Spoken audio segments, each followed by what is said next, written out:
Welcome to the Awakening Women podcast. I'm your host, Leanne Oaten, and for almost a decade, I have been a transformation coach and therapist. This podcast is all about lifting the veil of consciousness and awakening to the truth. It is also about helping you to raise the bar in all areas of your life and relationships by starting with you. If you're ready to take back your personal power and reclaim your life, you have come to the right place. I'm so glad that you're here, so let's get started with today's episode. Let's talk about women and money. This is a subject I love talking about, and it's been a huge part of my own personal transformation journey. I will be sharing more coming up soon in an upcoming class that I will be putting out to those who are on the waitlist for End the Cycle, where I will be sharing more of my journey and what it was that I had to go through in order to radically change my life, and looking back on the steps I had to take in order to get there, to help you sort of see the path forward as well if you are in a place where you feel financially disempowered or financially powerless. This happens with women who are often stay-at-home moms, and they have dedicated their life to raising the kids, and then they end up in a situation where they have a spouse that is financially bullying, controlling. And the irony is that when you're in this type of situation, they will often always have a really rational reason for why they do what they do, that they're just trying to be smart with money, or that they don't trust you with the money. And so you will forever be having to ask for money and getting permission to spend it. It's a nightmare. It really is. And I empathize with anyone who's ever been in that situation, or if you are in that situation, that this is who I'm actually talking to, is if you're in this place, whether you are working or not working, it doesn't even matter, because they can financially control and manipulate the situation regardless. So it's not necessarily women who are stay-at-home moms that just deal with this. I have had clients and have clients who are the ones who are the main income earners, and they're being financially abused in other ways, where their money is being spent frivolously on things when they've said no, or just in ways that they don't necessarily want the money being spent. But again, this goes back to what we talked about in the last episode, taking 100% ownership. Who's the one giving the credit cards away? Who's the one giving them access to the accounts? You have to make a decision around that. If someone is truly mismanaging your money, then that's one thing. So if you truly were mismanaging the money and you're going out shopping every day and online shopping and doing all the buying expensive handbags and putting the family in financial jeopardy, then yes, you might have a spouse that's saying, listen, this is not working. We're not able to afford this, and here's why. And let's sit down and talk about how we can work on this. That's one thing, but not being able to access money for the daily stuff, the daily essentials, that sort of thing, that is a whole other story. So if you're in that place, or you're feeling just otherwise powerless around money, here I'm going to give you some tips, 5 tips, but this is likely, it goes back to programming that you have from your formative years, from your family of origin. And it takes a lot of work to dig into some of those sticky beliefs and images and viewpoints that you have about money and women with money, and being a woman with power, being a woman who's financially astute, who's financially responsible, who has autonomy and control over her finances. And it is a journey, I will say, but you have to get to a place where it becomes a top priority for you. And there's not really any way to change it other than that. It has to become top of the priority list.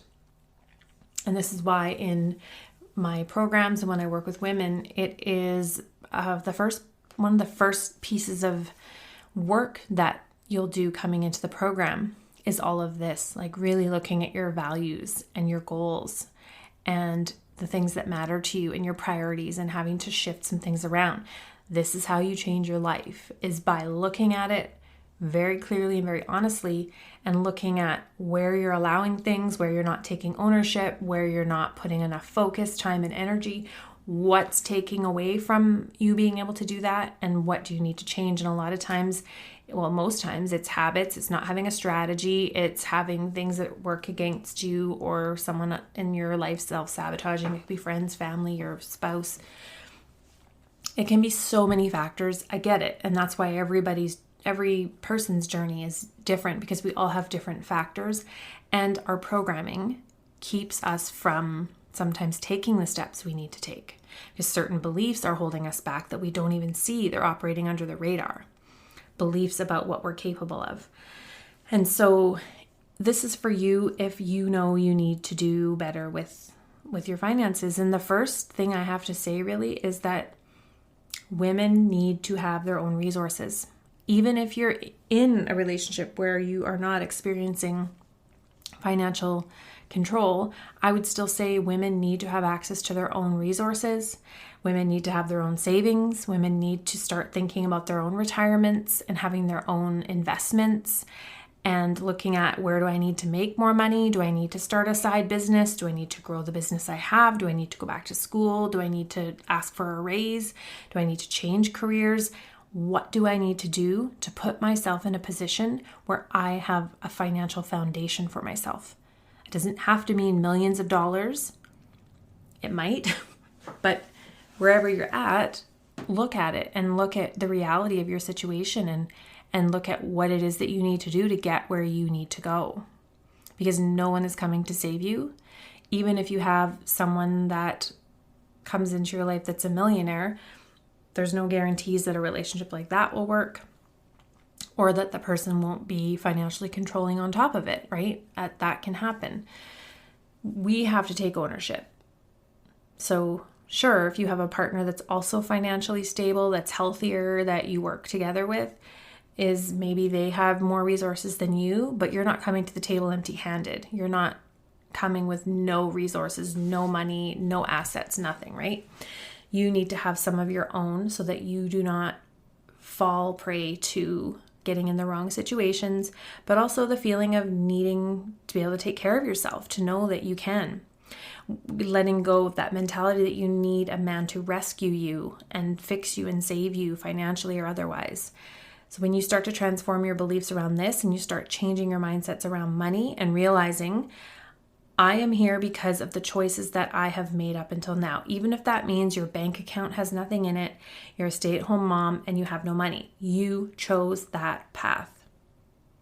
We have to take ownership of that. And then we ask ourselves, is this working? Yes, I want to be around for my kids, but what is it that I need to change that might actually be uncomfortable, or maybe it's not really what I want to be doing, but I need to do to put myself in a different position here. So as I said, it could be starting a side business. It could be freelancing. There's so many different ways that women can make money nowadays with online businesses and online everything. There's so many things you can do. The world has so many possibilities that have opened up with technology and the ability to work virtually. Like my coaching business is 100% virtual. I don't even have a local office anymore like I used to. Everything is done virtually, and I get to work with women all over the globe, literally all over the world. And I'm so grateful for that. And I get to work around my kids. So to say that there isn't something where you can have the best of all worlds, that's not true. You can, but it takes seeing the possibility and going for it. So here are my 5 tips if you are feeling trapped, stuck, fucked with money. Number 1, again, is taking 100% ownership. If you didn't listen to the 100% ownership episode, it's the episode right before this one, so please go and listen to that one. So everything starts with that, taking 100% ownership and the no one is coming to save me attitude. It's accepting no one is coming to save me. And you don't want that anyways. You want to have a partnership that both are bringing things to the table financially and otherwise. You still want to be a primarily stay-at-home parent, that's fine, but you're going to need to figure out how you're going to make some income on top of that. And there, as I said, there are just endless ways to do that. Number 2 is get a job. if you're not able to do your own business or grow the business that you have, or wherever you're at, if that just doesn't seem like a doable idea, or maybe you've had an idea rolling around in your head forever, but you're just not taking steps toward it, or it's just a matter of going to get a job. Whatever it is, you need to take that step. So taking the step with the business, taking the step with putting your work out there, or taking the step to get a job so you can start putting some money away in an account and build a foundation for yourself, a little savings account, what have you, for yourself, and also an empowerment account. That's what I called it. And that was for me to have my own foundation. And that foundation, that account, set me up to be able to buy all the things I needed to buy post-separation, getting myself some nice furniture and things that I needed to get for my home. And it came in really handy because I was able to pay for all this stuff I needed with cash. So your empowerment account could be for anything. It could be that you want to be able to pay for coaching, for instance. Well, you have that in your empowerment account. You want to go get your nails done or take a class or whatever it might be. Or it is literally your empowerment account to get out at some point. It doesn't matter. The point of it is that's what I called it, because I didn't want to label it something negative, but my empowerment account was my finances that I got to choose what to do with. And I just kept putting money into it and saving and saving and saving. So that's number 3, is start saving. Put it in some kind of account. Now, mind you, you do need to think about this legally. I'm not a financial advisor, I'm not a lawyer. However, if you do separate, in most states, I know at least here in Canada, that anything you have in a savings account is equally half your spouse's, which is absolute shit, but that is how it works. So there are some workarounds around that. But you just have to keep that in mind, that anything you save will be up for division, unless it's different where you are. So find out. So number 3 is to save. Number 4 is get financially healthy. And that means changing your mindset about it. Looking at your beliefs about money. Do you think it's selfish or bad for some reason to want lots of money, or to want to have more than enough money? Do you think that are you often someone that is like, oh, that's so expensive, like, oh my God, that's so expensive, or I can't afford it. That's not financial health. That is financial negativity, right? And maybe you don't have the money to buy a certain thing. But here's something that I adopted many years ago, and I still do. I do not say I can't afford something. Even if it's maybe not in the budget, or I'm like, oh, that's a lot for that. I have switched it to, I don't want it, or it's not a priority right now. Because if it's a priority, we find a way, right? We always find a way if something becomes a priority. And there's lots of times when we're like, oh, that'd be nice to do that. It'd be nice to travel there, or I'd like this, but I can't afford it. Or is it just that it's not a priority right now? So shifting little mindsets around that, because realizing we spend on what we value. Like, our spending is usually very much aligned with what we value the most.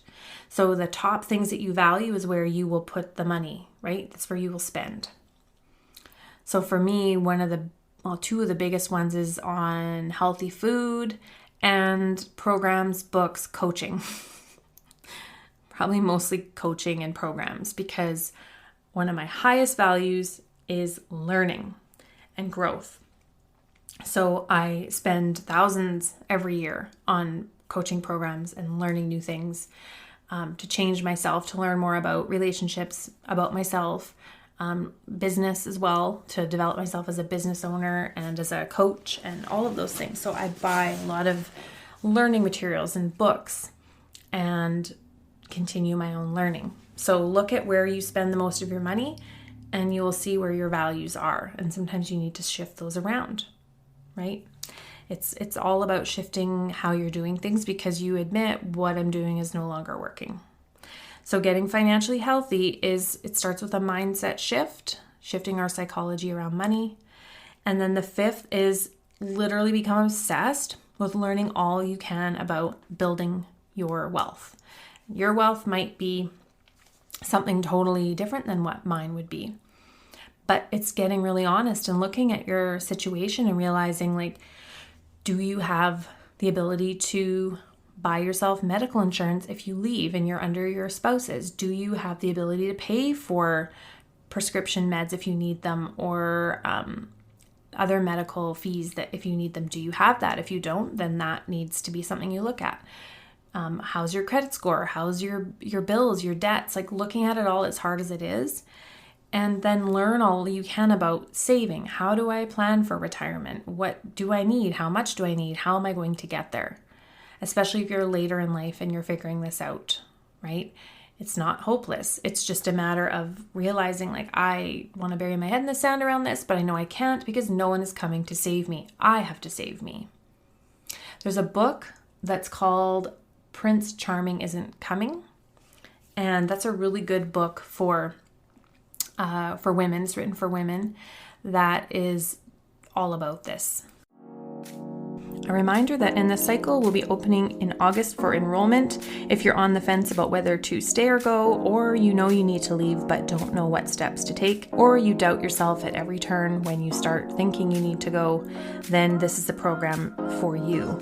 To get on the wait list and be the first to know when enrollment opens, head to the link in the show notes or leanneoten.com/masterclass. It's an older book, but it is a classic. So if you want to kind of get that backstory around how women can get empowered around money and stop waiting for a man to come and save them, very good book. So I recommend that. So it is about really taking ownership. Then you have to take the action, which is getting a job, building a business, starting a business, doing a side hustle. It doesn't matter what it is. Some women do things that are as simple as starting up a house cleaning business. You can make some pretty good cash doing that, and it's cash, which has its benefits. If you just charge cash, and then you can put that cash somewhere. That's all I need to say. The third is to save, squirrel it away however you can. Number 4 is getting financially healthy. So this starts with your psychology, looking at your past and history around money and the patterns that you've learned around money. So it starts within first. And it starts with changing how you think about money and how you speak about money, and removing words and phrases like, I can't afford it.